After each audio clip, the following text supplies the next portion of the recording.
Albert Einstein once said, everybody's a genius, but if you judge a fish by its ability to climb a tree, it will live its whole life believing that it is stupid. Ladies and gentlemen of the jury, today on trial we have modern day schooling. Glad you could come. Not only does he make fish climb trees, but also makes them climb down and do a 10-mile run. Tell me, school, are you proud of the things you've done?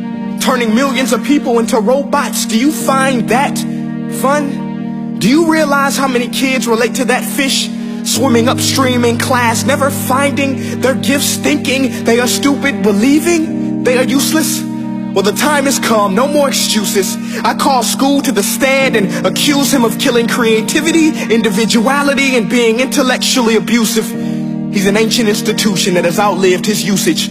So, Your Honor, this concludes my opening statement, and if I may present the evidence of my case, I will prove it. Proceed. Exhibit A. Here's a modern day phone. Recognize it? Here's a phone from 150 years ago.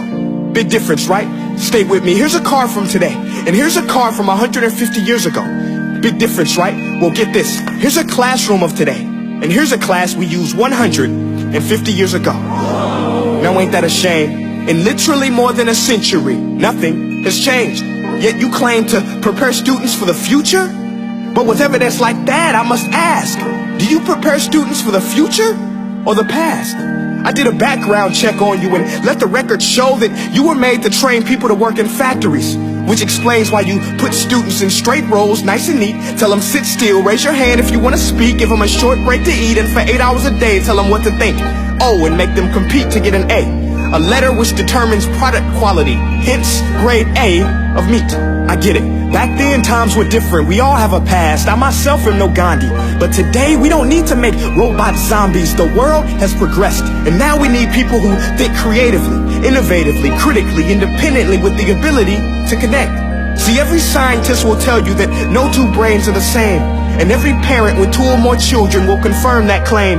So please explain why you treat students like cookie cutter frames or snapback hats, giving them this one-size-fits-all crap. Watch your language. Sorry, Your Honor, but if a doctor prescribed the exact same medicine to all of his patients, the results will be tragic. So many people will get sick, yet when it comes to school, this is exactly what happens. This educational malpractice, where one teacher stands in front of 20 kids, each one having different strengths, different needs, different gifts, different dreams, and you teach the same thing the same way?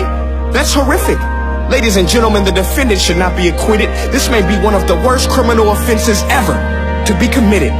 And let's mention the way you treat your employees. Objection. Overruled. I want to hear this. It's a shame. I mean, teachers have the most important job on the planet, yet they're underpaid?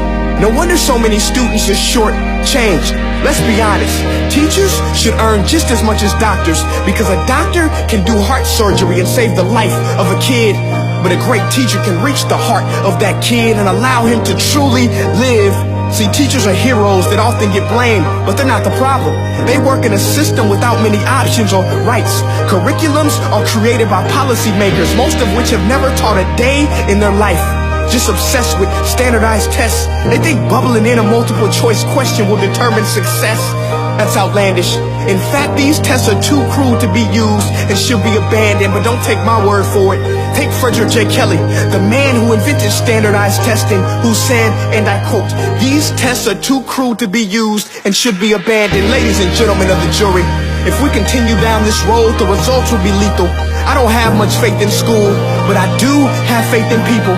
And if we can customize healthcare, cars, and Facebook pages, then it is our duty to do the same for education, to upgrade it, change it, do away with school spirit, because that's useless.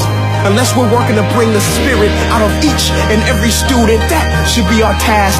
No more Common Core. Instead, let's reach the core of every heart in every class. Sure, math is important, but no more than art or dance. Let's give every gift an equal chance. I know this sounds like a dream, but countries like Finland are doing impressive things. They have shorter school days. Teachers make a decent wage. Homework is non-existent, and they focus on collaboration instead of competition. But here's the kicker, boys and girls. Their educational system outperforms every other country in the world. Other places like Singapore are succeeding rapidly. Schools like Montessori, programs like Khan Academy, there is no single solution. But let's get moving, because while students may be 20% of our population, they are 100% of our future. So let's attend to their dreams, and there's no telling what we can achieve. This is a world in which I believe, a world where fish are no longer forced to climb trees. I'll rest my case.